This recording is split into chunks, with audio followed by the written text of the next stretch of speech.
Welcome to the Free Truth Show on These Changing Times Radio. I'm your host, Patrick Lynch, in Dorset, in England. And what do we talk about in England? We talk about the weather. Chemtrails,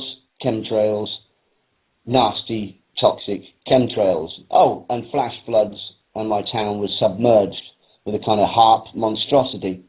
And of course, that's another story. Our guest this evening is Michael Tsarion, author and researcher of the occult and public speaker. And I'm just going to bring up his bio here. You can go to michaeltsarion.com. Welcome to the Free Truth Show, Michael Tsarion. It's a pleasure to have you back. Welcome back, sir. Thank you, Patrick. Are you in Europe now? Yeah, still traveling. Yeah. Good to be out about Europe. Yeah, you're getting ready for the big tour, can't you? The big all-dayer. Yeah, we're still doing the last of filming, but mostly working on polishing it. Getting ready to do the presentation. Sure. Yeah, I know how that feels. Preparing for your interviews, it's the most work I put into any of the interviews, and it's always takes hours of concentration, to be honest. I wish the questions just rolled off my tongue, but it's such a vast subject that you cover. I like to do a bit of homework, before each one. We were talking earlier about the foundations and their links to sort of funding art. And I uncovered a little, before we move on to your talk and the subject of your talk, which is, by the way, folks, if you've just tuned in, Michael Tsarion is an author and researcher of the occult and a public speaker, and he's giving us a talk on the 10th of September 2011 at the Connaught Rooms, and that's an all-dayer from 12 p.m. to 8 p.m. It's a kind of a landmark event for you, I understand. So before we go on to that, I was discussing about the Foundation's links to art. I'm not sure I know you're a busy man. You may not have seen this art installation in Kansas City, right outside the Federal Reserve, 105 containers all kind of linked and built up on each other like Lego.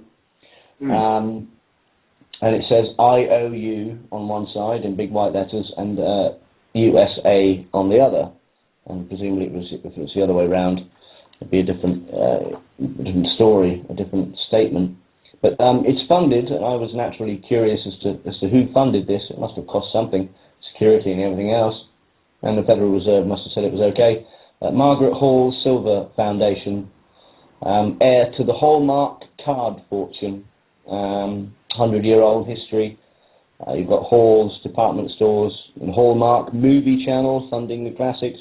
And the store happened to thrive through the Great Depression and without laying off one worker. And he preferred to be known as J.C.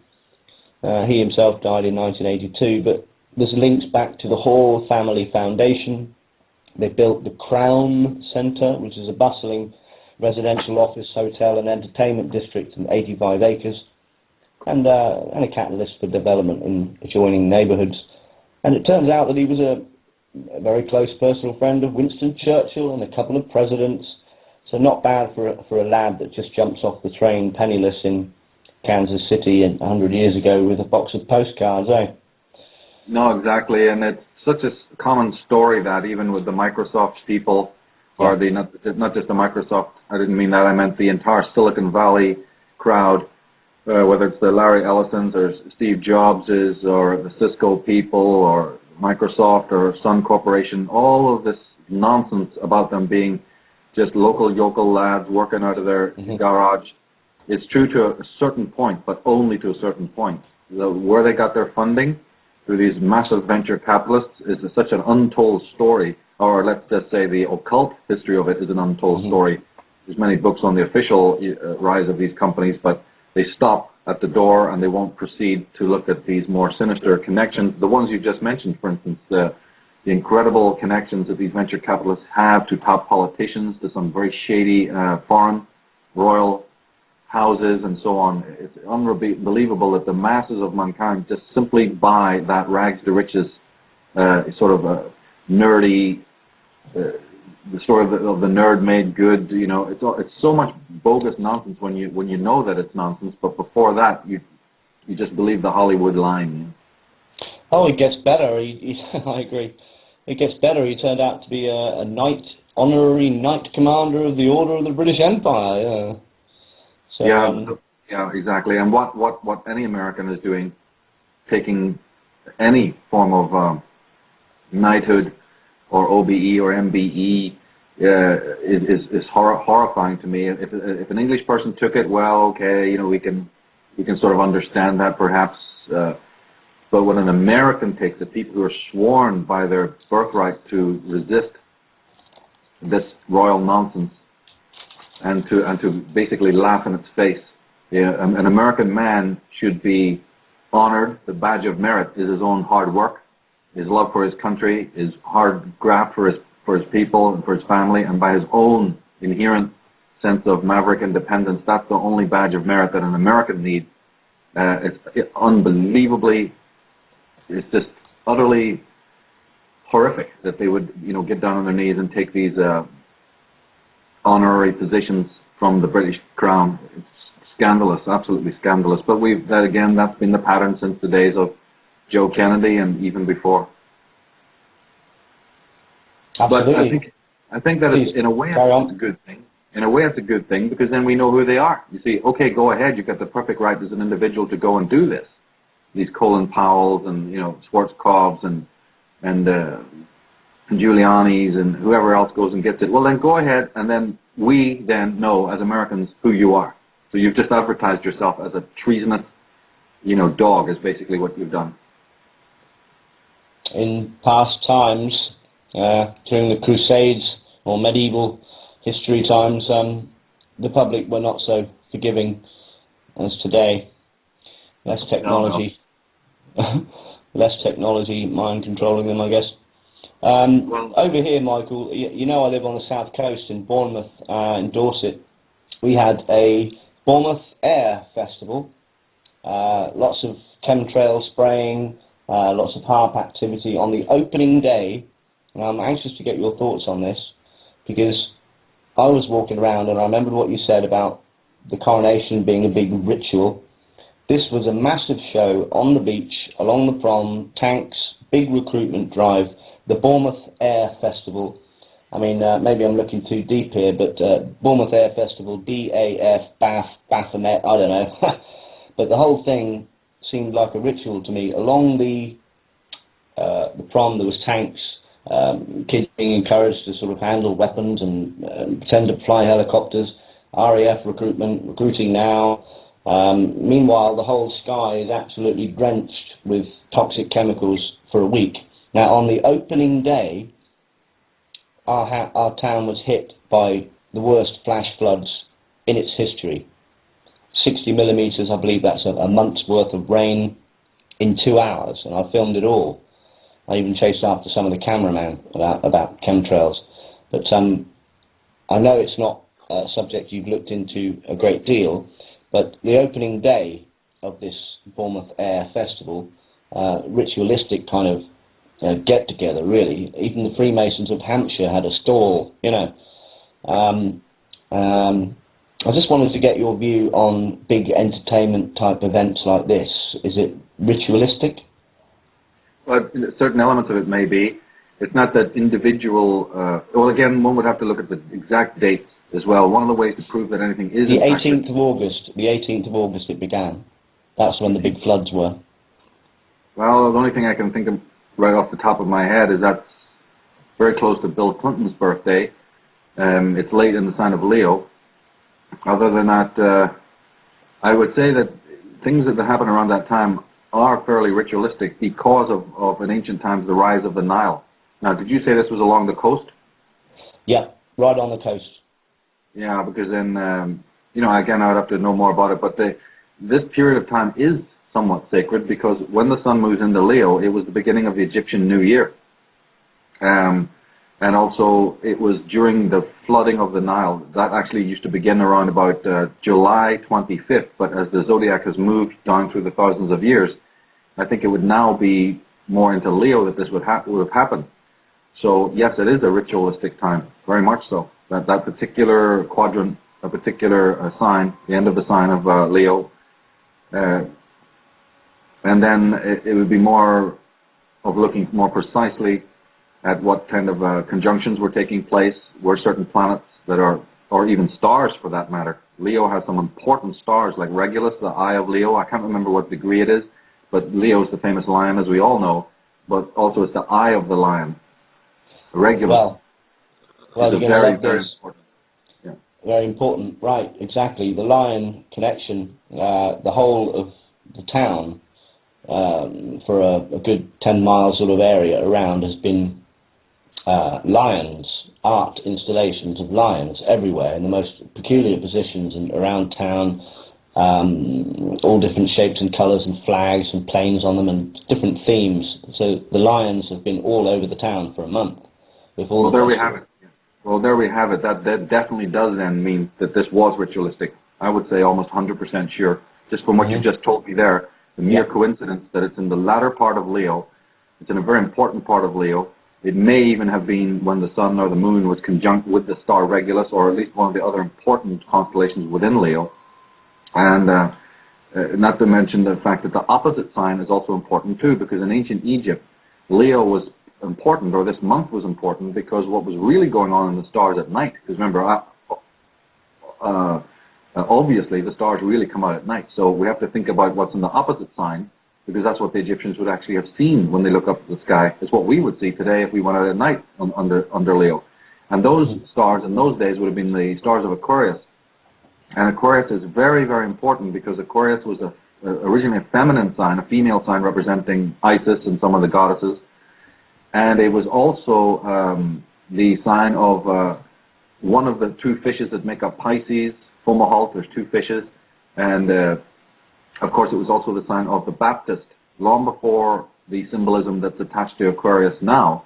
And you can prove this by going to the tarot. If you take out card 17, which is the card that relates to the sign of Aquarius, you'll see a woman holding a pitcher of water, or even sometimes two urns, and with her feet in water.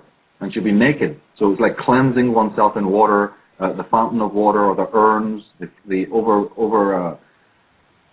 overpouring urns of water. And that, in astrological terms, what that meant was that the sign of water, the sign of purification and cleansing, was seen in the sky exactly as the Nile was flooding. So you've got a multiplicity of fantastic images here.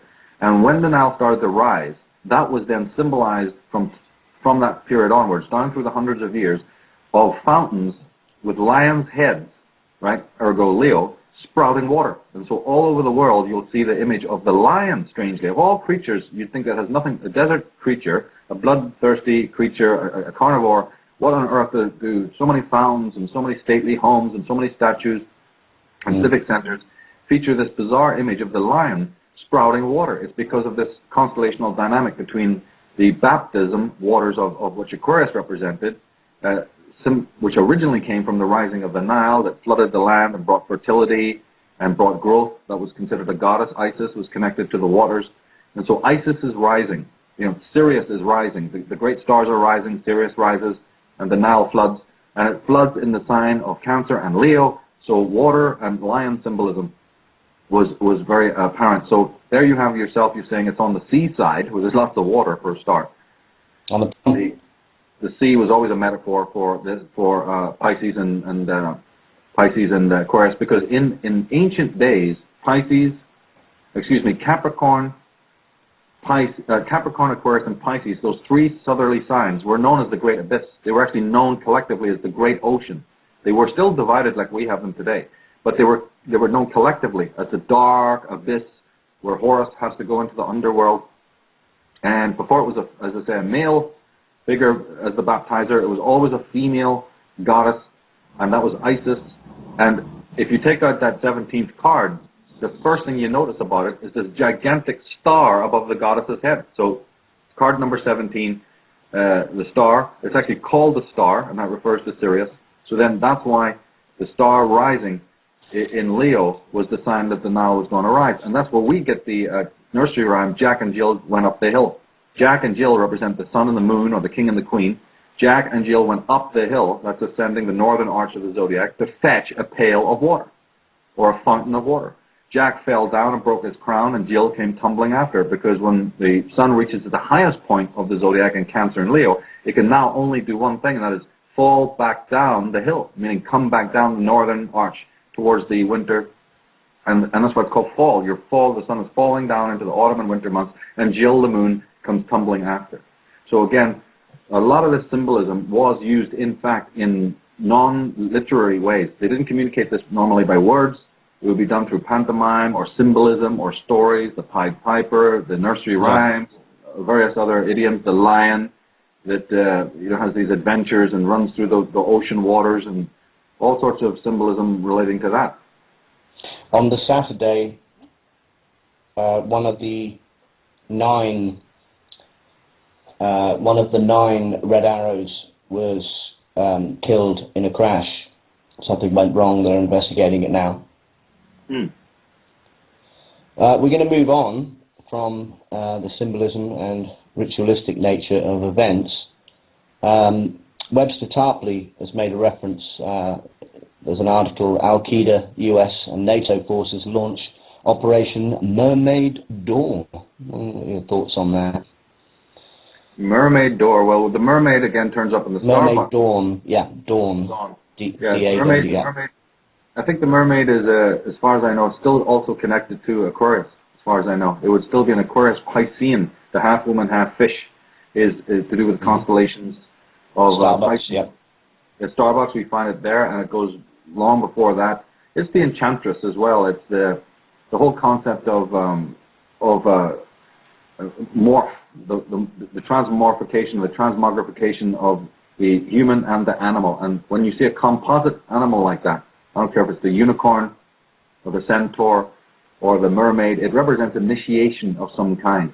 I think what you're dealing with the mermaid is some sort of sexual initiation, but without really looking it up and looking more deeply, it's hard to say. But the siren, right? It was the sirens that tried to prevent Odysseus on his journey of awareness and enlightenment. So the mermaid would fall under the category of sort of a temptress who is waylaying people, who's breeding delusion to try and waylay the soul on the road of enlightenment and so on. And again, coming from the sea is mystery, the sea is deception. And I'm sure that if you went to Vatican City, you'd probably see unbelievable, in fact you do see a lot of mermaids, and you see a lot of Neptune. You see a lot of images of Neptune. Neptune will always be distinguished because he's either carrying a little trident, or behind his head there'll be a shell. So any sculpture or any frieze on a house you see where there's an old bearded man, because otherwise it would be very hard to distinguish that face from, say, Dionysus or whatever. So the shell is the sign of Neptune, the god of the waters, Poseidon, and also you have the mermaid symbol. So there's a lot of occultism there, and it probably is tinged even with some sexual imagery. But you see, Piscean symbol. Remember, a lot of these houses, a lot of these individual dynasties have their own particular heraldry, just like you see heraldry, and just like you see coats of arms. So one can study these symbols and get pretty clear on a lot of what the main symbols mean, even if they go into the many dozens. But then we also have to remember that these individual families, and even individual people have their own emblems, and that takes a lot longer to discern. So why he'd be using that, or why they come up with that particular term, it's really fascinating study. Each one has to be gone into, and for what reason they particularly use that term. I mean, for all you know, it could be a specific logo of a specific degree of a secret society. It might be a specific secret society that's even symbolized by that. Right. And they use colors too, yeah. No doubt about it. But any being with scales, any being with who represents the waters of the ocean, is very obviously is very much a thing to do with secrets and initiations and serpentine, yeah. And also danger, yeah, great danger of being lost, being deceived, and also being destroyed, waylaid. During the recent swine flu scam, that encourages mothers to stab up their children with various vaccines of paralyzing ingredients. The media was right behind it. One word they used continuously, and it's even sort of migrated into many topics now on the news and television generally, and in the media, is the word underlying. They had underlying health problems, underlying this, underlying that. From your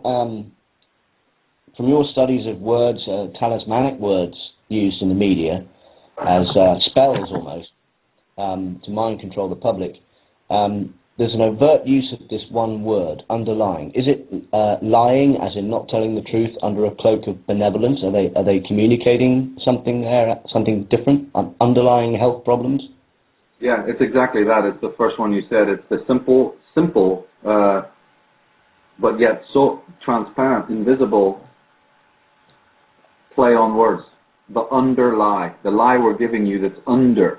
Because we show things to your face and you chumps can't get it. Exactly, that's what it is.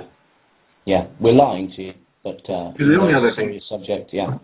Because the only other thing it could represent is more like the underworld, meaning the unconscious. But they're always dealing with the unconscious, so there's no reason to think it would be that term specifically. It is simply the play on those two words, the lie that is under, the reality of the true reality that we know that you don't know, and this is constantly the way they work. You're listening to the Free Truth Show on These Changing Times Radio. I'm your host, Patrick Lynch. In England, we're speaking to Michael Tsarion, author, a public speaker and researcher of the occult. We do have a question from a friend of mine. He wants to ask you what your thoughts are on the Project Bluebeam. I haven't really followed it, to tell you the truth. I've just read what everybody's read. I haven't gone into it. I haven't had the time. I simply haven't had the time with other projects that are going on. Now, this is the thing that happened in Norway, right? No, it's the alleged technology that's able to put holograms onto the sky, images of various things, and a lot of researchers are guessing they're going to try and pull something at the Olympics, like a false flag, alien kind of visitation thing with this Project Bluebeam. Now that I believe, which would undermine. I mean, if they showed a picture of Jesus in one side of the world, of Muhammad on the other, and Buddha on the other, it would cause panic among religious people. So, and it's hard to even list down through history all of the lunatics that said they saw something in the sky. With the famous one being Constantine, but there was the other one that's very famous. Will come to me eventually. It was a phenomenal period. Oh, I think, do you know what it was? It was the origin of the Scottish cross. You know that St. Andrew's cross? Oh, yeah. During the war of the Brits or the Scots with the Romans or something like that, I mean, anybody can just look it up online. Some king said that's the image that they saw. And that's how that particular cross or whatever was picked up by, the St. Andrew was adopted. St. Andrew, of course, was a Mediterranean, Asia Minor prophet, as they say. And how on earth did his tutelary symbol then end up in Scotland or whatever? It's because of this tie-in. That's not the true story. The true story is even infinitely more fascinating about the West to East movement of civilization, like I was mentioning, that many of the saints that originally were Druidic ended up in the East, only to end up coming full circle back in another guise, under the guise of Christianity. They were smuggled back into Britain. So they were actually British thousands of years before, went away or were taken away. When the Druids were crushed, they were re-scripted and then sent back. And St. Andrew is a fascinating one because that word Andrew actually goes back to Andhra or Indra, a god of the Aryans that's known more in India today. Ask any Indian person about the god Indra, and they will know who Indra is. And Indra's symbol is called Indra's bolt, but it's actually a cross. It's called bolt, like Zeus's bolt. But actually, when you see pictures of Indra's bolt, it actually turns out to be a cross, the very same symbol we're talking about. So Indra, Saint Denis is Dionysus, Agni, Agnes, Bridget, bride, going back to the old Irish gods. The list is endless. Stephen, meaning crown. There's so many different gods like this. But yeah, looking up and peering into the sky to see the sign is an old throwback to astrology, when you looked up to the sky for everything. That's where the word sign comes from. It's a take on the word for the moon. Omen. With the technology, omen, yeah. With the technology available now, never mind leaving aside HARP, if this technology exists and they're able to produce these images onto the sky, it may explain why the Sovereign Independent newspaper, sovereignindependent.com, they recently showed an article of a library competition where the Scottish symbol there, the St. Andrew Cross, was, everyone was invited to take pictures of the sky and send them in, and to find the best winner, you know, for the best image of this cross on the sky. And it was, all of them were clearly chemtrails that have been manipulated and shaped. And the other day on Meridian ITV News, there was a weather blog by Simon Parkin. I've chased these camera crew with a camera asking about chemtrails. It's on YouTube, Free Truth Show. The title of the blog was Clouds That Look Like Other Things, and they had celebrities like Schofield. There was an actual kind of false flag, alien invasion type bullcrap scenario woven into it. This celebrity has sent in this cloud, it looks like a fish, it looks like a UFO. So clouds that look like other things. So we'll be speaking to ITV Meridian News weathermen a bit more. It's probably a handout. But yeah, I mean, the potential to exploit people's faith with this kind of technology is immense, really. And it doesn't even have to manifest. The mere fear of a comet hurtling towards the Earth, you know, a meteor. The mere fear that, some bizarre crafts have been spotted in the corner of the galaxy, you know.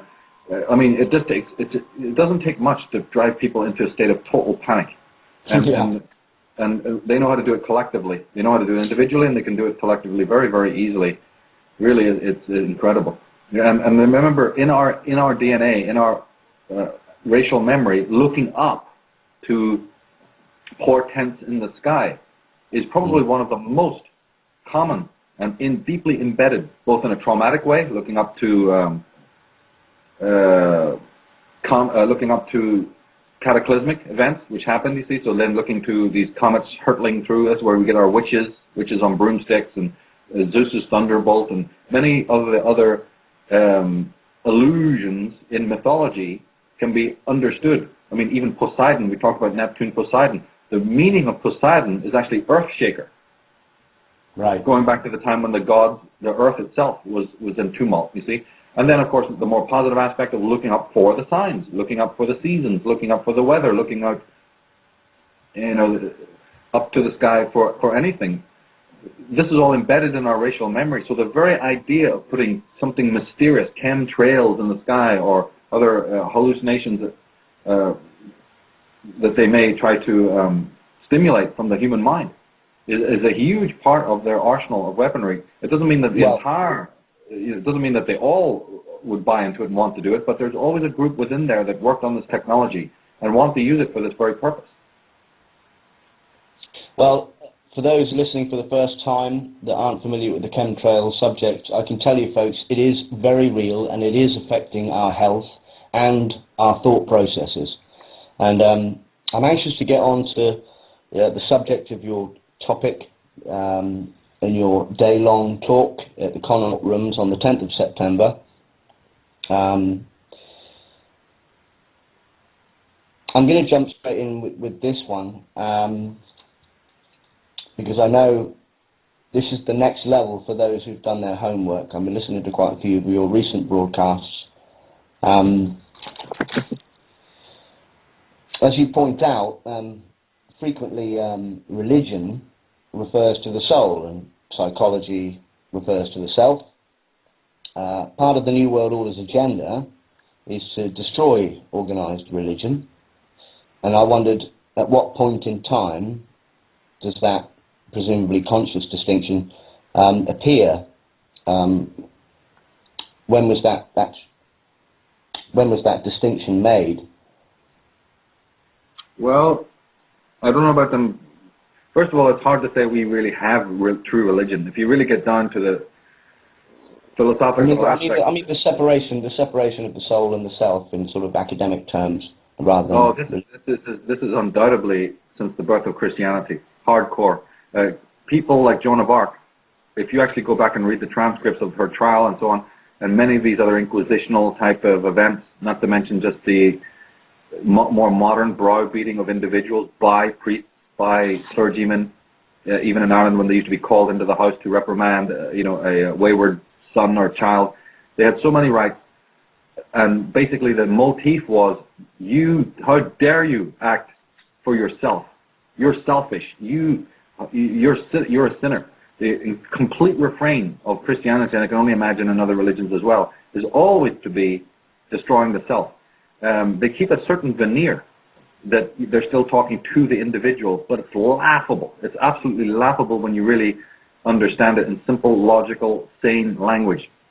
For instance, the simple point I always make is, look, if you have a system, a theological system, that for all its little nuances and variations, the basic tenets are one God, one heaven, one system of rules to get there, like the Ten Commandments or whatever other procedure, and then when you finally get to that realm, that heavenly realm, everybody who's done the same procedure and believed in the same Messiah figure, you all go to the same place. Where's the individuality in any of that? There isn't any.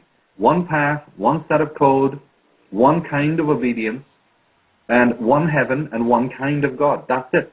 This is the hallmark of collectivism. So that even when they may try to spruce it up and polish it up by saying, you, the individual, need to let Christ into your heart. That might sound like an individualistic statement, but it's anything but, because you are the same as the Johnny next door. Everyone lets the same Jesus into his heart. Everyone does the same thing. And we don't even think of the routinized, stereotypical fixity of this. And this has no true philosophical value whatsoever. It's actually completely contradictory. And so people try to come back to point this out. But individuals do not want to hear that, because individuals themselves don't want to be selves. This is the great way that this relationship of master-slave works. The master wouldn't be wasting his time even trying these means on people if the master had not already understood that in each person, the individual is scared to death of what it means to be a self, or in religious terms, a spirit. So what they do is they present to you a package, nicely streamlined, just with these talismanic terms like independence and freedom and everything on the top of it, and knowing that you will swallow it and buy it, because actually the unspoken rule is that you're going to become collectivist. I'm going to lean on everybody else. I'm not going to do good. I'm going to obey what they tell me is good. And then they promise you something after death, promise you this reality after death. And in the early days of Christianity, it was that, yeah, you should even tolerate the misery of the world that you're in right now. Just tolerate the fact that you're a sinner, because you are. And this is a vale of tears. And God thinks of you just as a completely despicable creature. This was even in modern evangelism leading up from the founding of America through this dispensation and all this rapture nonsense. It still is basically what's going on today. And everyone has been programmed all through time to beat themselves up incessantly. This is going to be partly one of the pieces of content that I get into when I do the talk in London. It's central to my work now about the inherent self-sadism of the average individual. And that person has been murdering their own self probably from the time that they first came out of the mother's womb with the help of the parents. Everybody does this. And until that stops, until that inherent masochism and evil stops in people, and it's only an individual who can stop it in themselves, because you're freewheeling. Everyone's just freewheeling. And if people think I'm just pulling this out of the air, I say to them, think about in one day how many times you've beaten yourself up, and then magnify that by all the days of your life.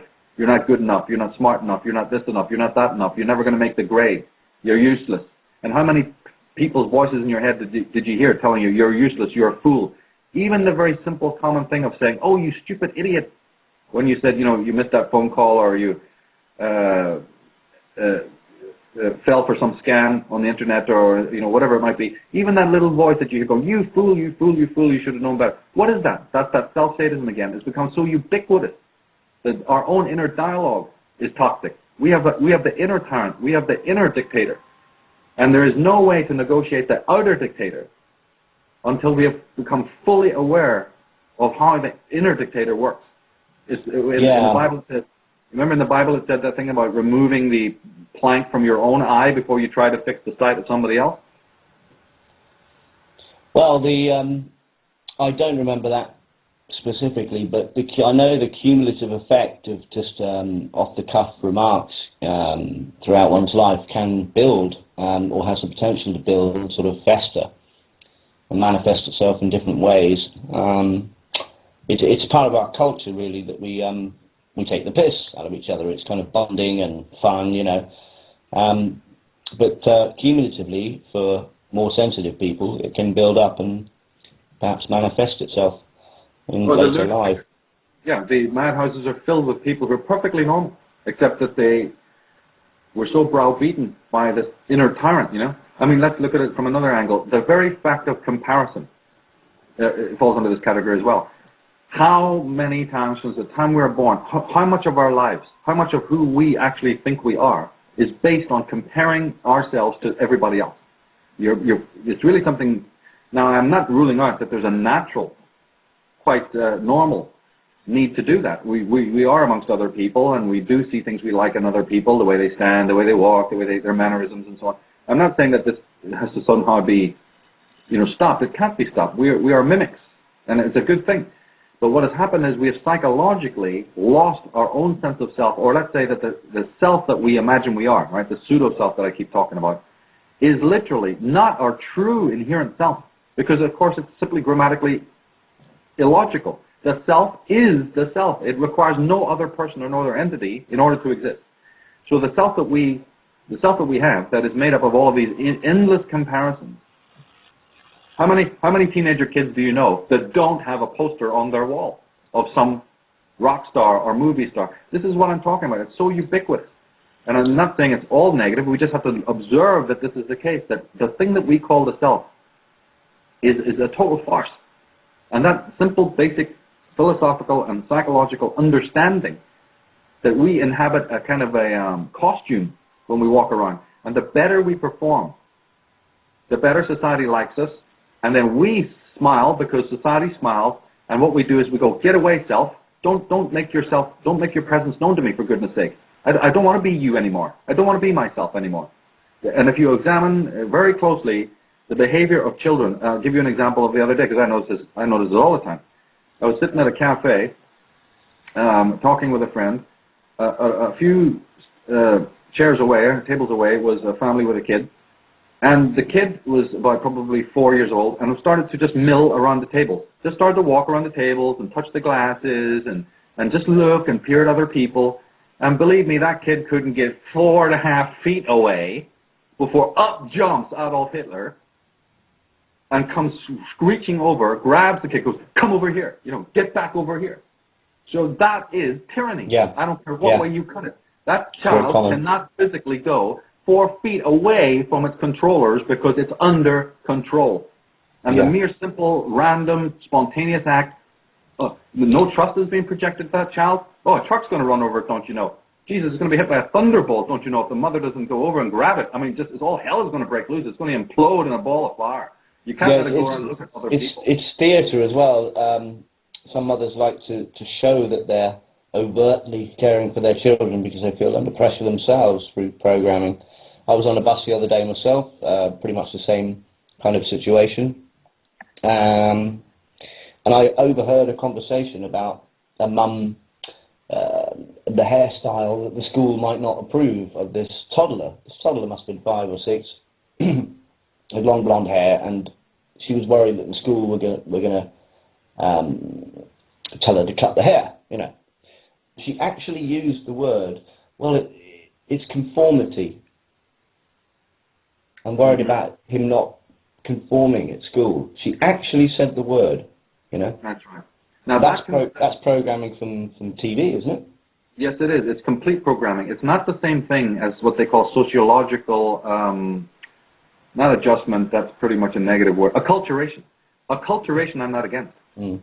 Going along with certain cultural features and absorbing them is very healthy. And the parent can have a child do that without any problem at all, without losing its identity.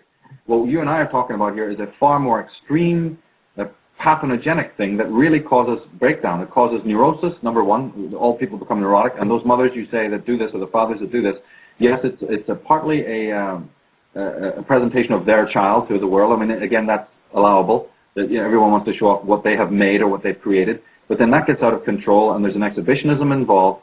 And then more than that, the darker side of it is the simple neurosis of the parent, who is not projecting any trust at all. Because speaking trust is very little of this. It's more about the projection of utter trust to the child that picks it up non-verbally.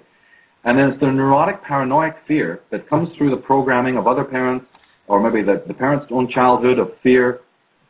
And everybody's on a lead. You're either on a lead physically or you're on a lead psychologically. And if you try to break that lead, if you try to say, I do not want to do what you want me to do, and by the way, again, I know that people think I'm pulling this out of the air, so here again, take a simple test. Go for just 3 days. And when I say go for it, I mean you're really going to have to do it now. And when somebody asks you to do something for them, just say, no, I don't want to help you. I don't want to do that. Now, what you've just done there is exercise a selfish action. And it's a perfectly logical and normal philosophical and philosophical state to be in, where you do not want to help anybody else. And see what will happen to the... Just observe it. Now you're a scientist in a laboratory. I'm not telling anybody to do anything that they wouldn't do in a laboratory. But just make your life the laboratory for 3 days and simply turn down helping anybody else. And you're not doing it maliciously. You're not doing it because you are cold-hearted. You're doing it as an experiment to find out what will happen if you operate from yourself. That is, don't assist somebody else in doing something. Let them do it themselves.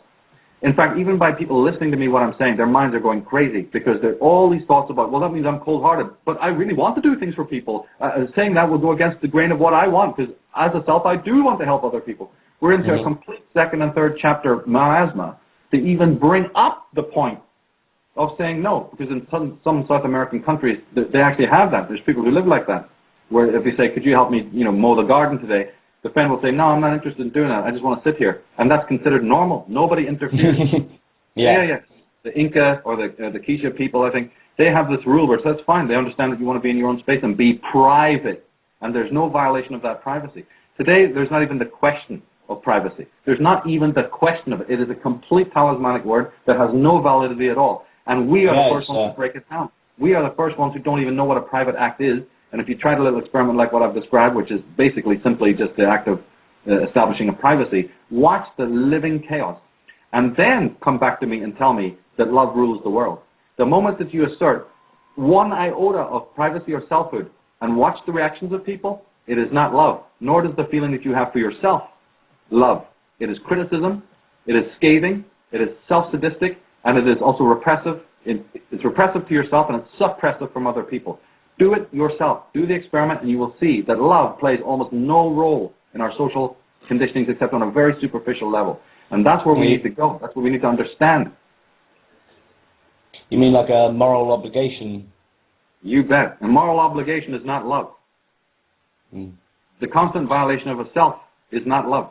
Now, we call it love, and we call it duty, and we call it obligation. It is not love. It is not self-love.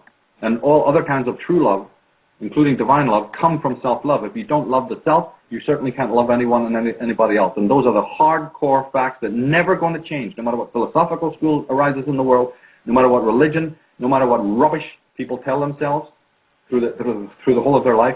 Those simple facts never change. They're inviolate. The man who doesn't love himself cannot love anything or anyone else.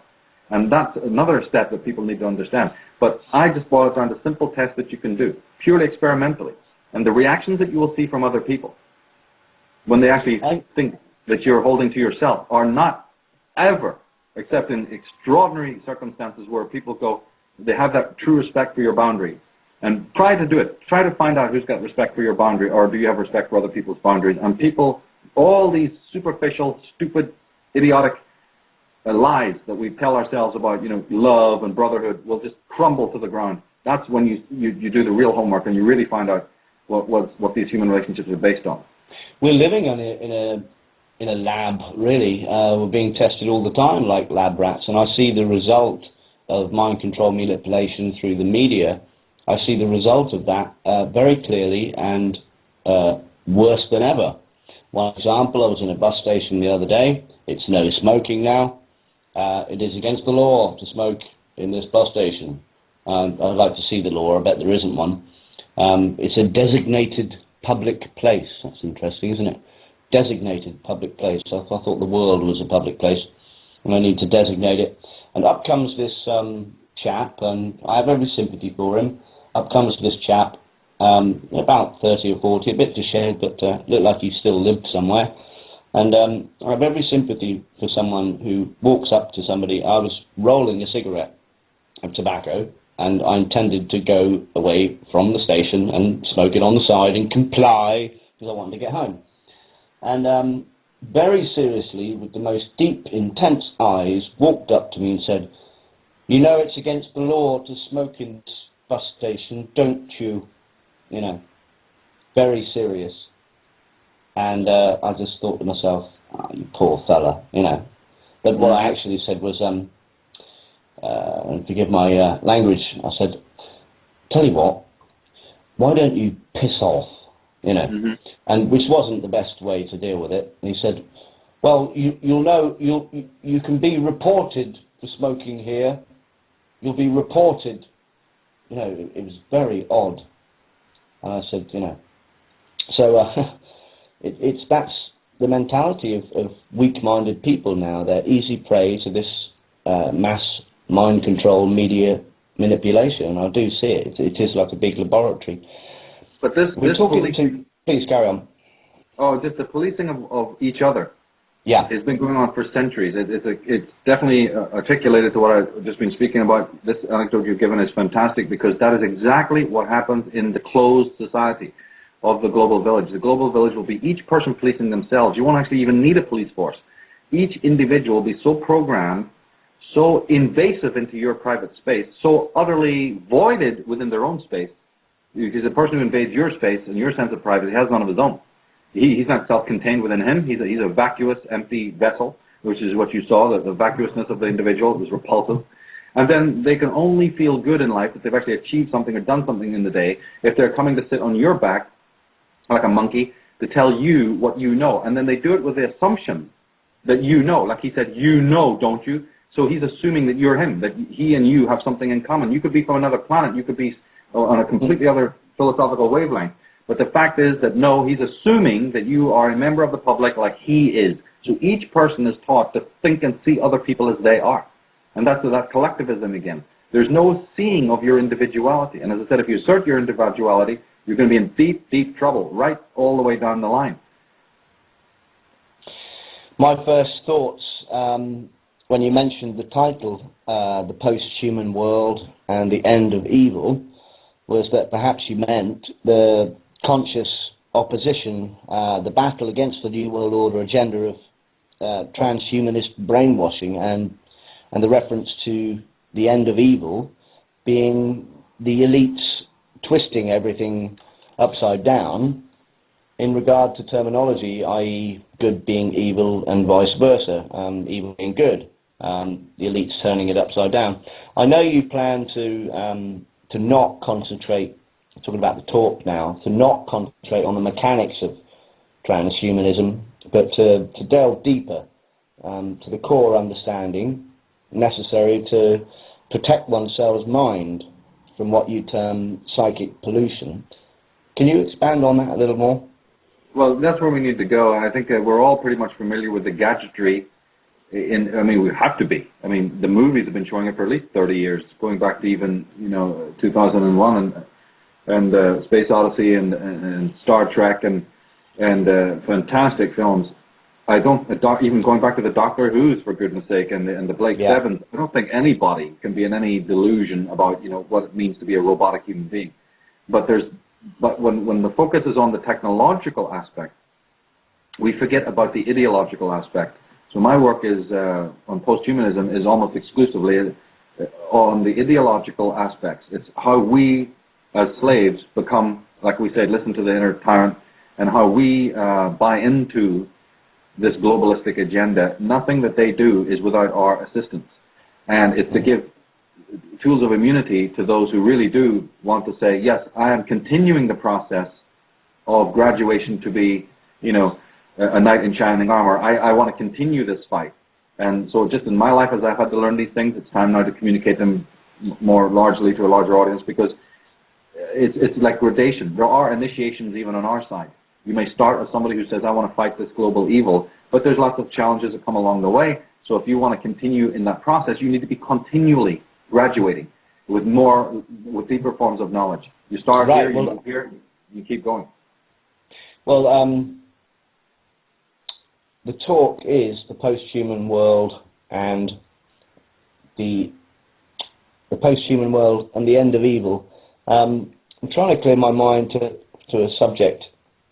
It must be a big thing for you. That's what I want to know, because there are many subjects doing the talk, the all-day thing. I mean, there are many subjects that in your series of works you were excited about covering first, but from speaking to you before in our last couple of interviews, you made it clear that it was essential to lay the groundwork from where the groundwork for where you are today, where you're at today. This all-day event has the groundwork in place, and you've mentioned that for those who've sweated and done their homework off your initial teachings, so to speak, this all-dayer is a milestone, as you say.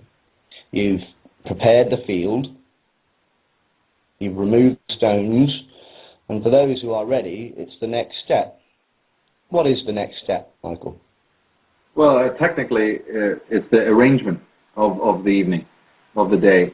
When you do other talks, you're extremely confined.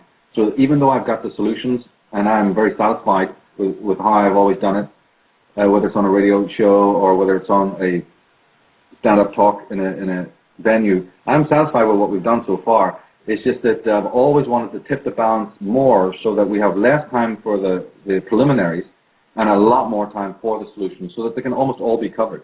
And then, of course, as subsequent months and years go by, I've scripted more solutions. I've made them clearer. So it turns out there's even more. So it's even more of a need then to structure the presentation that way, not just leaving solutions to the last 15 minutes or the last DVD or what have you, but trying to spend most of the time getting into that. And also my solutions, as I say, are quite novel in many ways, and therefore require a little bit deeper explanation. I've said so many times that we're here to develop our soul. The soul is not, the spirit is not even something we're given at the time of birth. We're here to develop it and make it. So those are quite abstract comments to people, and one needs to fill that out. There's a section on children where there's a certain essential things that need to be brought into the lives of children, not taught to them, but brought out of them. And they're there to be brought out of, just like everything else is brought out. So if you can bring out bad things, you can bring out good things. And once those things are spoken, once we've been able to discuss and investigate those things that I'm bringing to the table, at least we'll be eye to eye. I'm certainly not saying that everybody should believe what I say, but I think that we'll be on eye to eye about, okay, this man believes that evil as we know it can completely end. It's a phenomena, and it has roots, it has an origin, and that's what we'll do in the earlier part. We'll look into the origin of evil. We'll cover that in great detail to try and remember, my theories on evil are quite alternative. They're not scientific and they're not religious. They come from the myths and legends. They come from a lifetime of studying what the myths and legends have had to say. That straying, obviously, into certain theology. I mean, I don't rule the Bible out. The Bible's fantastic. It's got some fantastic allusions. But unfortunately, most of those allusions predated Christianity, so that's what the average Christian needs to understand. But nevertheless, as a history book, as a book of the conflict between good and evil, it's wonderful to use that. But mostly myths and legends is where I go to look for the secrets of psychology. Why the ego is the way it is. Because it could be so many other ways, right? What the self is and so on, this dynamic. And then slowly morphing it as we go through the day. It'll just be slowly morphing it, blending it with the more modern psychology. It's the same subject matter, you're just using a different language for it. So that then when we come up to the final part when we're talking solutions, nobody can be saying to me, it was just so abstract and religious, or it was so mystical and abstract. Michael, I couldn't get what you were talking about. I use the psychological, lexicon because everybody can understand it. From whatever background you come from, if you've got a thing called a brain, if you have eyes and ears, and if you're anatomically a human being, then there's no way out by saying, well, that was really bizarre, or I thought I was going to come here and hear you speaking about, Flash Gordon coming to help us and our brothers from another planet and the higher ascension and the light, the divine light coming down to just save us all. Meaning, yeah, your ugly ass doesn't have to do any work. Is that what you want to hear? Well, you're not going to hear it at this talk or ever from me. This is going to take work, a certain kind of work. And it's divine work. It's very special work. It's holy work, and you should be glad to do it. It's an adventure of awakening. It's not something pernicious that, oh my God, I got to get up. No, the rest of your life you can say is a bore. This is the real spiritual work, and therefore people should want to do that work. It's marvelous. It's creativity. It's the passion that Van Gogh had. It's the passion that you hear in the Beethovens of this world. What would our world be without that passion? What would our world be without that sadness and that sorrow that created all those masterpieces? So the person who comes along there with their big New Age sticker, is he trying to denounce my work because it's too dark, Michael? Then all you got to do is swing around on your little heels there and take a hike and go off and find some guru to sit in front of, or some mushroom to crouch under, and turn off your brain and turn off your heart, because you're a human being and you should not tolerate injustice, and you should be absolutely drunk for the answers. You should be so insatiably desiring of the answers to the mystery of yourself. They're not the mysteries of society. They're not the mysteries of the Illuminati, the mysteries of how to politically create harmony on this world. Those are more secondary fruits of the tree. First, you got to know how to plant the seed. So my work is going to go into that, and my alternative view of evil, I think, is absolutely crucial for people to get their heads around that, and then see how it's evolved in a direct line. Find out what its ingredients are. I call it the anatomy of tyranny, looking at the anatomy of tyranny. And the reason why we look at it is because Big Brother has the chart on his wall. Big Brother has this instilled in his mind. He is completely cognizant of the exact detailed anatomy of tyranny, how it works, how you control masses of people, how you get them to control themselves, and so on. Now, we have the vital ability to be able to awaken it this time, but you're not going to be able to awaken it without that graduation. We start one place, just like I've done in my own individual life, and then you start moving forward. You gain new tools. It's like arming Perseus. But you can't be cutting the Medusa's head off with, a plastic fork. You have to have the right tool, the right kind of, saber. And you have to have the right protection. So you use a graduation in the weapons we're using, a graduation in the understanding that we have, deeper and deeper and deeper. And it's not something pernicious. It's not something to be shivering with fear about. It's absolutely magnificent, because that's what we're here for. And therefore, those tools then can be brought in later on once we've grasped it. Then, by all means, somebody goes and shares it with their loved ones and shares it with the children, or brings it out of the children. The children already have it until we stamp it out.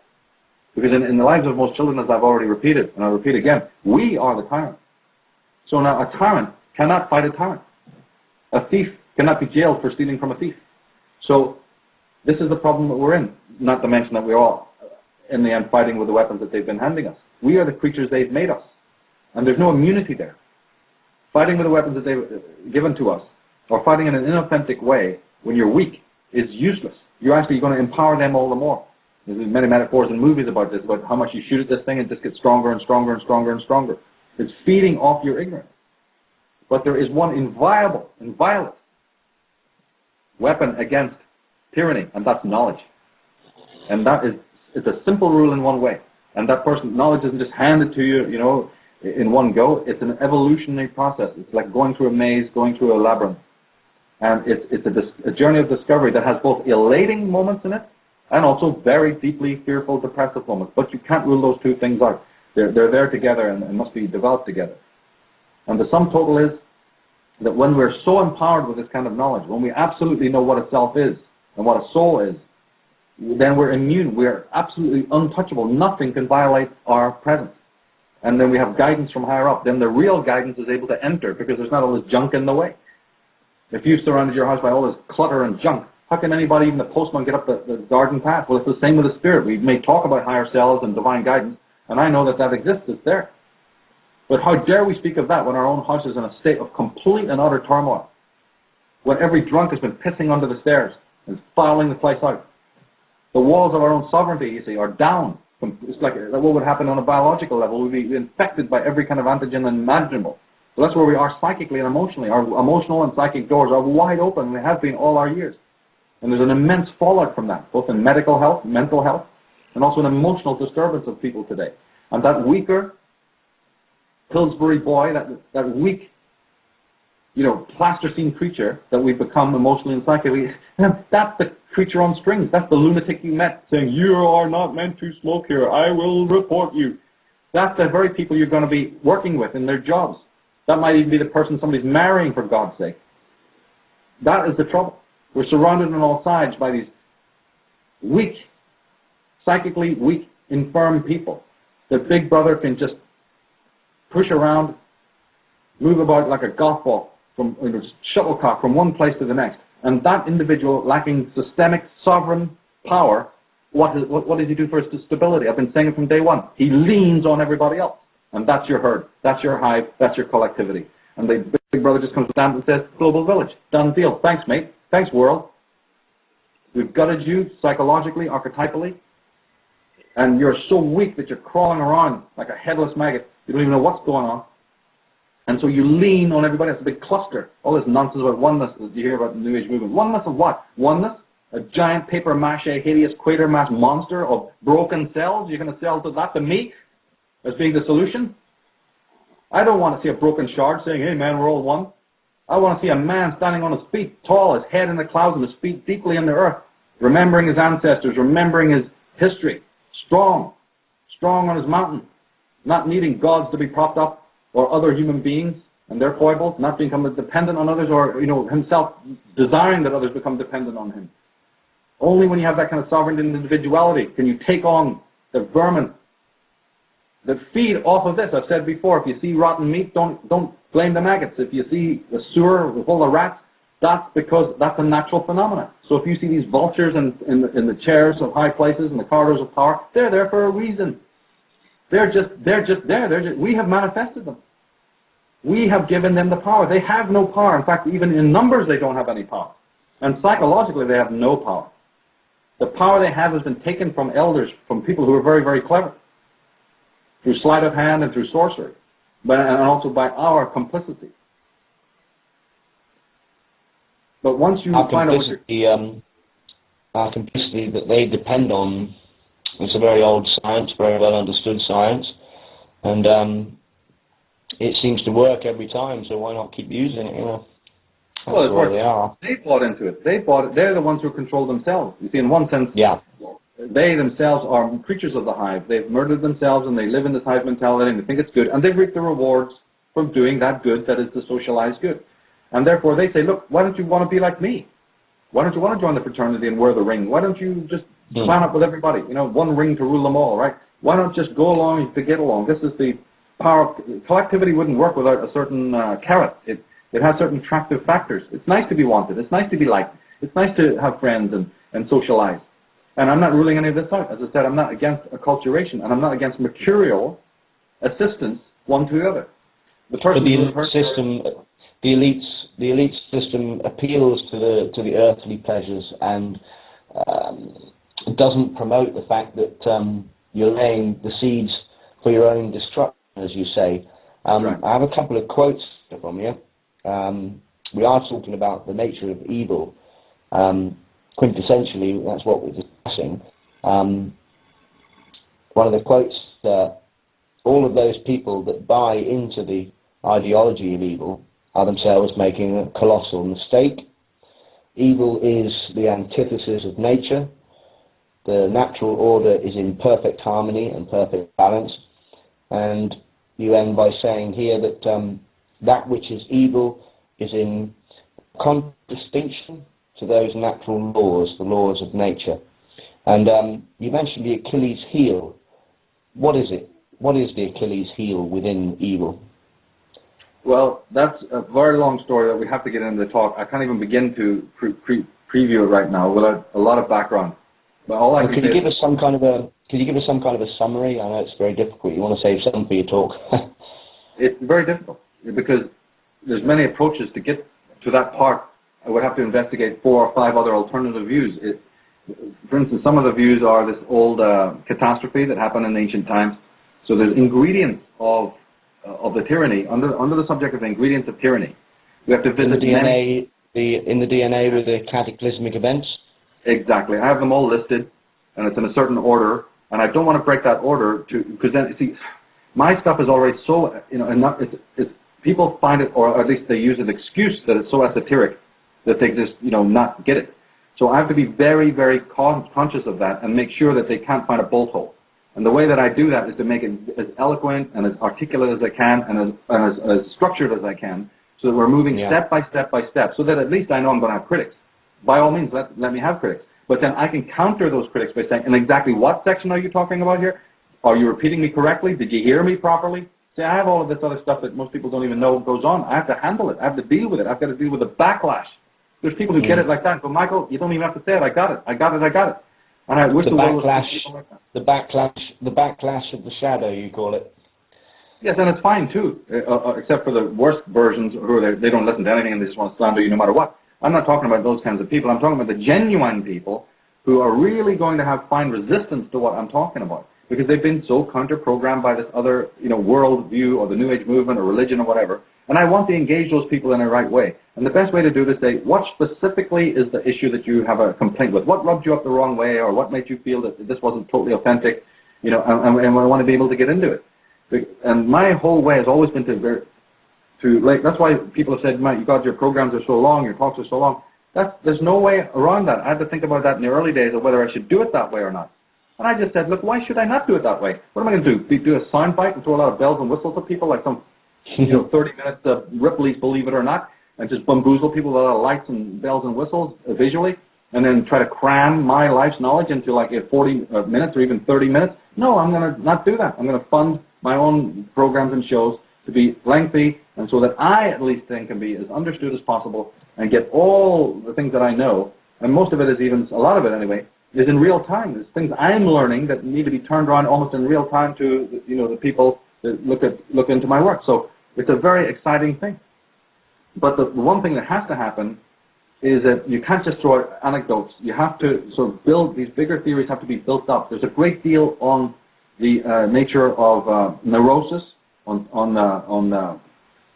pathology, what constitutes schizophrenia, how those arise.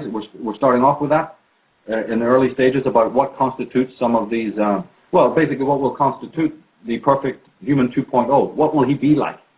And then when you know that, you can sort of measure how far we've gone, isn't it? Are we halfway along the road, or are we a bit further along the road, or what have you? Each person needs a sort of measuring rod to say, how far have we come, to this sort of creature that's going to inhabit this world. And then it moves up through a very distinct set of stages until we come to the solutions to get into this Achilles heel of evil. In the past, I've just mentioned the metaphysical truism that evil is anti-natural. And of course, to say it's anti-nature, what do we know about nature? So right there, we've even got a question, what do you mean, Michael, when you say nature? Well, I mean the inherent intelligence. Walking on the bare feet, on the ground, on the soil, that's lost in concrete cities. I mean the negentropic, holotropic intelligence that surrounds, that has been mistakenly called God. It is intelligent. It is a god or a goddess. I can understand why in medieval days they did think of this. But it doesn't work today. And it certainly doesn't work to think of a centralized,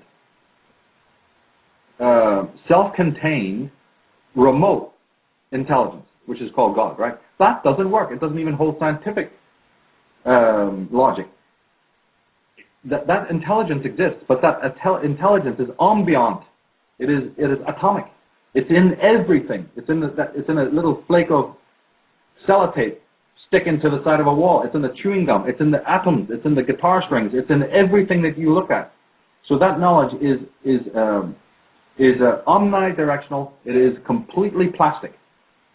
And in the medieval days, and believe me, there's still people today with that medieval view, seeking for that removed God on his mountain, centralized, set apart, but all creative intelligence, right? This nucleated God. This is total nonsense. It leads nowhere except to more metaphysical conundrums. That intelligence certainly exists, but it's in everything you look at, both human and non-human, animate and non-animate. And we still, even with quantum science, even with so many fantastic discoveries conclusively proving this, with holographic theory and what have you, and even now with even neuroscientific discoveries about how the brain works, most people still are incapable of understanding this. They still are working from a medieval worldview from which they have to be awakened. And so touching those nerves is very, very sensitive. But once you fully grasp this ambient intelligent reality, the matrix of nature, that when I say nature, that's what I mean. I'm talking about that all-encompassing, all-pervading,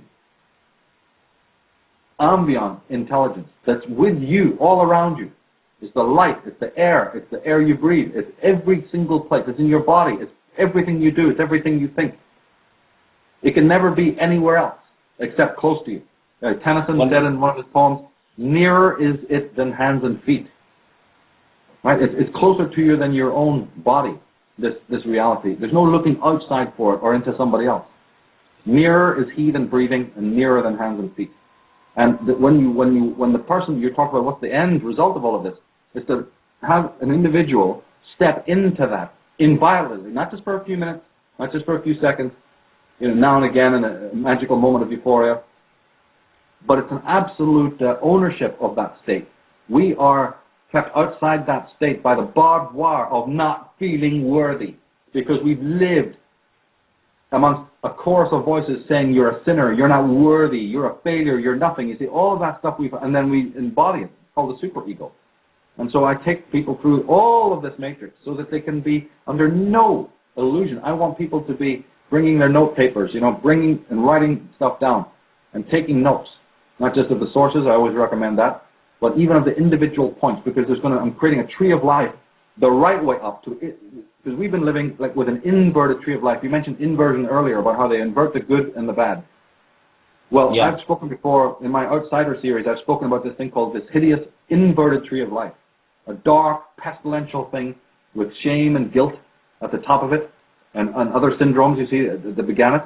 In my Disciples of the Mysterium work, I talk about even going beyond the shame and the guilt, that there's something even more rotten at the core of the seed, this thing called the mysterium, or the part of the mind, a part of the ego that generates these illusions, that literally generates falsity and phantasmagoria to believe in, and then these infect the minds of millions of people down through the world. We look at that, and we see that from that inverted tree comes the denial of the denial, the aggression, the decoration of the incarceration, the projection, the blame, all these syndromes that we have, the avoidance, all of these, even the mental derangement. I've even gone so far as to say that most people's mental derangement is yet again another cop-out, another inability to turn around and face the truth, that the mind, the ego would rather even self-destruct than face the truth, you see. So a lot of the phenomena we see in the world, and also not to mention the preoccupation with domestic minutiae. I know we've been kind of bashing it in this program, but in a way we kind of have to, because that's another escape, the immense immersion into the domestic and into the domestic and the social roles that we play. Again, at the cost of selfhood, you see. Now, how do you then invert that tree and create a proper tree of life that's going in the right direction, that can be ascended towards the true goal? That's a very elaborate process, because we're making a phase change. Now, I would say that we're being helped. There are constellational changes, shall we say. There's archetypal things happening that are assisting not just individuals. This always used to be the precinct, or this used to be the dominion of special individuals in the past. The remarkable thing about today is that we are actually able to see this happening on a social level. You and I just talking right across this medium called the internet is part of what I'm talking about, because we have both the esoteric knowledge, the awarenesses and the revelations. You spoke of so many earlier today in your show. When anybody even mentions news reports and awarenesses or whistleblowing facts or new secrets that come out, that's what I'm talking about. This remarkable thing that we have all of this occult knowledge that used to be hidden from us. That the big brother could always say, you must be joking. You have no proof of any of these things happening. Daily the proof is coming out about these conspiracies. And then we have something else. We have the medium by which to broadcast it, in which to discuss it. You see, these two phenomenal, absolutely modern things that have no precedent. Neither one of those have precedent. In the past, there was only a knowledgeable man, a knowledgeable outsider, a knowledgeable investigator who spent every day of his life trying to research things unimaginable sacrifice. They just find out even simple little things about the origin of the church, or the origin of royalty, or the origin of some even individual, like a investigative reporter trying to take on one cabal or one banker's foible or whatever. The work and the effort that it took. Now people can do it just with a few presses of the button, find out the most extraordinary things. So it's the coming together right now of this occult knowledge and the medium as well. Leaves a person like me in no doubt about the uniqueness of our time and our age. And so on the other hand, you say, wouldn't it be awful if events, get-togethers, became extinct? Because they are going to become extinct. The very fact of even good people getting together in person is going to become pretty much history soon if we're not careful. And that would be very, very sad.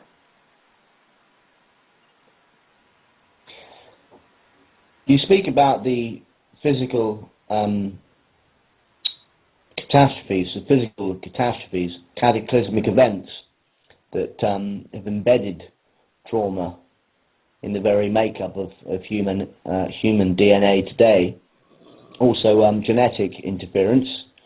The bloodlines of the Illuminati have designed civilizations or manipulated societies to bring them into the fold as sheep. Now, on the battlefield, talking about older times, medieval times, crusades, wherever, on the battlefield, when confronted by what one may regard as one's evil enemy, even if you're on the winning side, having vanquished your foe, your view of the battlefield is one of carnage, blood, and terrible trauma. If that ancestral memory is emblazoned into a bloodline's DNA, how is that utilized generations down one's line? What use is it to a controlling top family today? Well, you see, it is of use because remember we talked about these Pillsbury people today who've been so, what's the word I'm looking for? They've been gutted. They're emaciated. They're anemic, spiritually, psychically, and emotionally. Right. Technologically and mentally, we're way ahead. But in all the other divisions of life, other hemispheres of awareness, we are very, very, very backward. How did that happen? Through the carnage of the past, through the wars of the past, which I believe are largely orchestrated, because it's just psychopaths orchestrating it. And when you read history, there it is. It's not me saying it. You can see it for yourself. They have to have their pillow fight, and we all trudge off to die in their maniacal wars. Yeah, it's a sacrifice. You mentioned before that it was a ritual sacrifice, many big battles or wars themselves. So the bankers fund and initiate. I'm glad you brought that up. I forgot. Exactly. They are ritualistic. And I've gone into that very deeply to talk about the ley lines and the locations, the geomantic locations. That's a fascinating study in itself. Also the timings and all of that. So these rituals. Yeah. Oh yeah, they were right. Even the uniforms and my new book is coming out soon on Trees of Life also delves into that again, the symbolism that's involved. And so this particular genocidal impulse that is in these psychopaths, whereas if you don't, the only way that they will let you live is if you live and say, all hail, master, I am your obedient servant, then you live. Anyone who stands up and goes, get thee hence, they try to kill, either through this worm tongue method from behind the scenes or by direct attack. Now, the sum total of that through the years, through the centuries, has been the annihilation of the strong DNA, the strong blood of the powerful human beings, the beings who were animated by a very strong spirit of rebellion. They've all gone out to the battlefield to massacre each other, and as Professor Tolkien and as so many other great poets and literary geniuses saw, who had to go out to the trenches, when they came back to the villages of, say, Britain, more than 3/4 of the villages had lost their young male population. And so, unfortunately, and these are facts again, you may not like to hear it, but these are facts, the DNA, the genetic offspring are very, very weak. You're talking about almost genetic garbage is what's left. And that, again, is now another frontal attack. That's another attack on the human race. Not just in the Western countries, but in other countries as well. To wipe out the proud, strong, moral, forthright, inherently moral, and inherently powerful individuals. They, as I said, they are fully aware of all these biological and psychological precepts. They know even on a biological level how to weaken the strain, just like gardeners or horticulturists work. And they've been harvesting us. They're still doing it with our children. The facts are slowly coming out of the horrible things that these people are capable of. But what we have to always understand is that their behavior is age old, like your question is. It goes back very, very far back, that they've orchestrated certain catastrophes, they've orchestrated internecine wars, civic rivalries. We know that they've done this. There is not any doubt about it, because even a study, an academic study of how Europe and Asia Minor was partitioned after the First and Second World War, leaves no one in doubt that you either had to be an idiot to put these people side by side, or you had to have an occult reason for doing it. And then just let's add on the Armenian genocide of millions, and then the slaughter of the Boers in South Africa, and whatever else you may have. You see, there's absolute malice aforethought involved in these horrors that has been perpetrated throughout the world. The annihilation of so many strong-blooded people. The so-called Second World War, the bringing together of Anglo-Saxons like blood and having them all slaughter each other under these Nazis who are nothing more than British agents. Getting all of these Caucasian Anglo-Saxon men to slaughter each other under the name of patriotism to get rid of them. And before you get rid of them, you put them into a black mass. You create a ritual situation, because this is going to be a ritual genocide of purging the last of the strong minds, the strong souls, the creative instinct. The creative and the passion needs to go. And so that has been a war that unfortunately we have lost as a human race. And so the next generation is even genetically, and that means ultimately psychically, in terms of consciousness, not to mention biology. And then, remember you mentioned all these vaccinations and things before? That's another part of it. It's a continual program of medics. These guys in the white coats are the Knights Templar. They are the hospitalers. Just like you have your cult of Dionysus. The cult of Dionysus is a group that focuses only on the children, right? Or on the libertines, on the Jim Morrison types, on those kinds of, like you see in the movie The Wall. They know there's a certain kind of personality who's seeking for ecstasy, the Dionysian qualities. They're not bad qualities, they're good qualities. But we have a cult that I refer to as the Dionysian cult, who are experts in how to use that kind of tantric mind, full of passion, full of understanding, full of joie de vivre, full of the élan vital. And that's in children too. They include children under this net that they've thrown over the world, to give them the drugs, to poison their minds and their bodies, you see, through the LSD and the hard drugs and even the pharmaceuticals. And then you have this other more hospitaler group who's given dominion over the other white magic form, where it's not tantric, it's ascetic. And they pump another kind of pharmaceutical into another kind of drug. It's all based on occult ritual.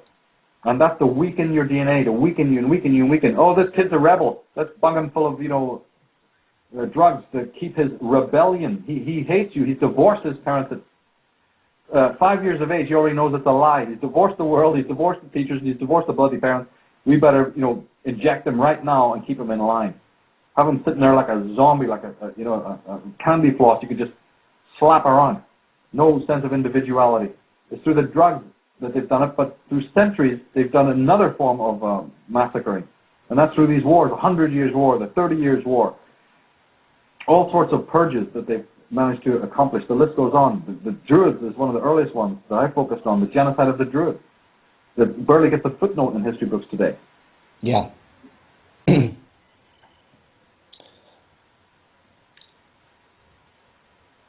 Massacres all over the world. It's unbelievable. Exactly. I mean, we were talking about ancestral memory. The elite, they believe in a form of reincarnation, and notably they believe themselves, the elite, the Rockefellers especially, believe in a form of reincarnation. However, only for themselves, not what they view as the peasants. Perhaps this is why the high elite, the lazy boys and higher, have this obsession with interbreeding, because they demand certain qualities from their offspring. And you speak of ancestral memory, traumatized DNA.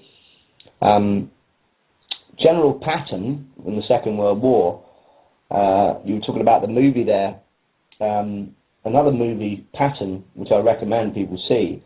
There's one scene in it in particular where there's three men in World War II uniforms, two generals, travelling down a North African road in a jeep.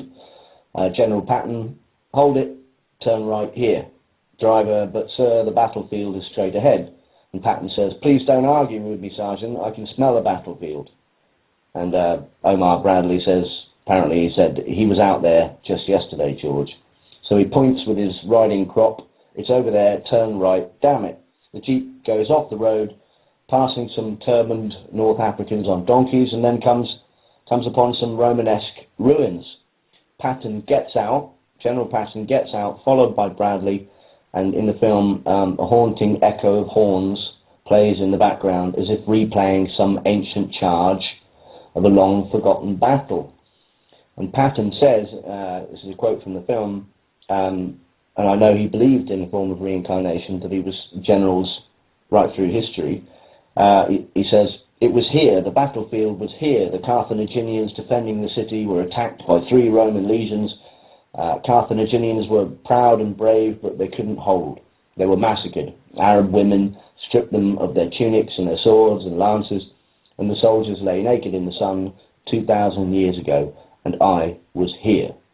So it's quite common for high-up people in the military and in the elite sort of bankers themselves, like the Rockefellers, to believe in a form of reincarnation. What's your view in the classic sense of reincarnation, like Buddhism, the way Buddhism views it? How does that tie in with the elite? Is it connected with the interbreeding, the qualities thereafter? No, I don't think it is. I think we're dealing with two different things here, at least from my point of view. Number one, I don't discuss metaphysical abstractia. I have some very elaborate ideas on reincarnation and the transmigration of souls. Obviously, being a student of Druidism, I have some very specific thoughts on that. But I have not really written or published on any metaphysical content because I think it distracts people from where I want their focus when it comes to my work specifically. So sure, I have to leave that in abatement for now. I may write on it or publish on those theories later on, and I seriously do mean that. But the other thing that you're mentioning about the elite believing in it is fascinating. Yeah. That is very, very fascinating.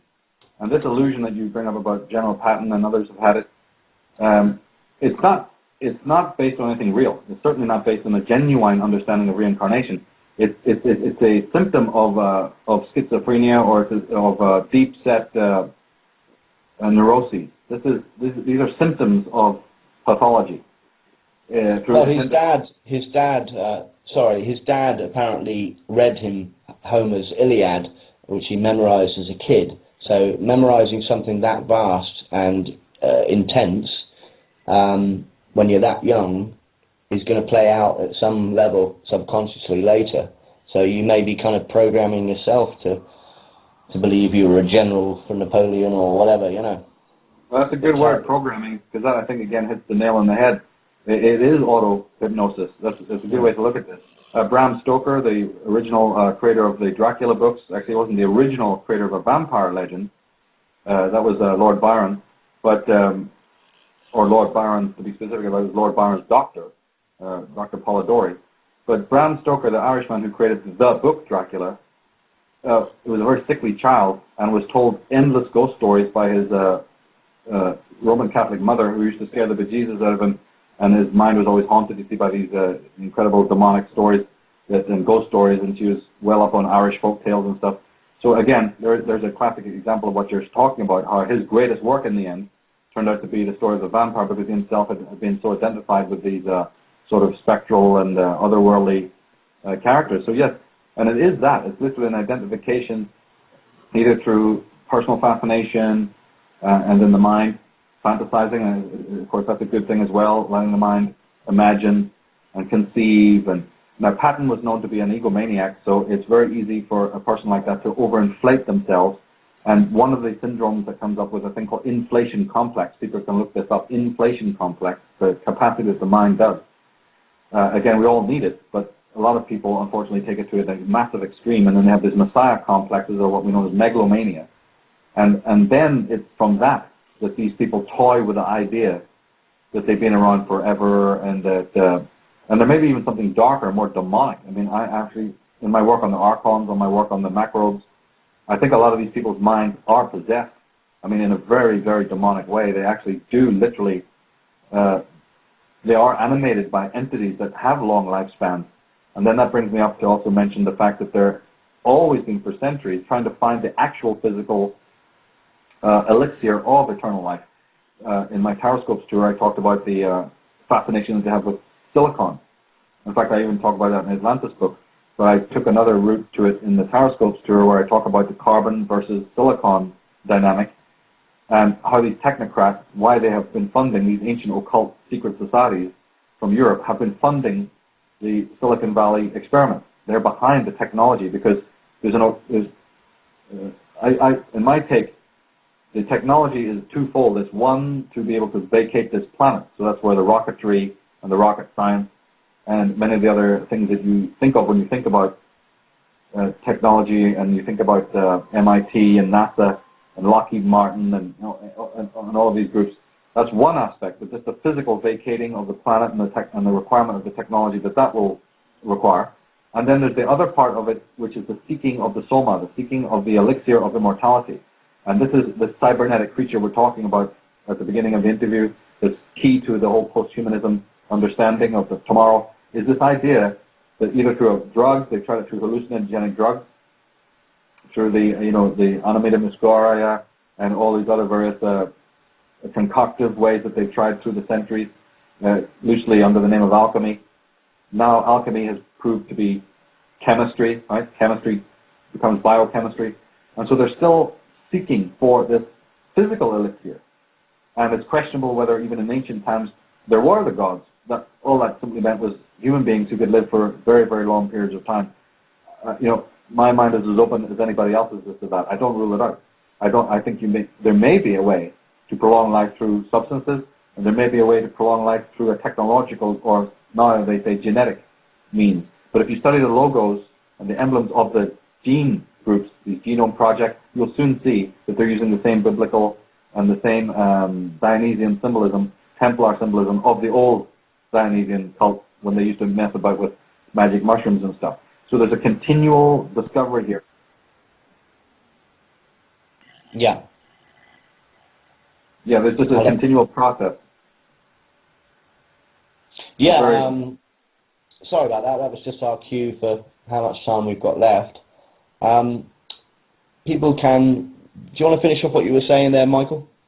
No, I just refer people to my Taroscopic tour because there's a very fascinating tie-in between this silicon eternity, the idea that the biochemical man and the technological, the cybernetic man, basically, one of the great draws of that is eternal life.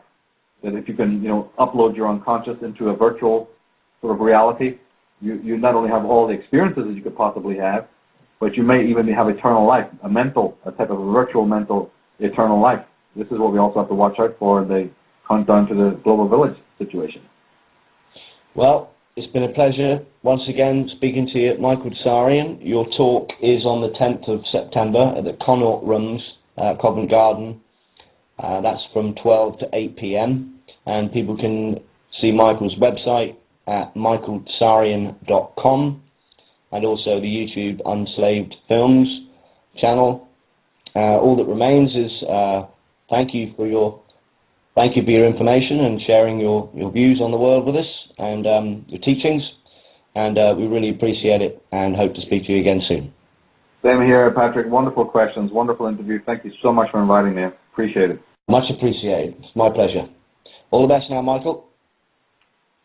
Okay.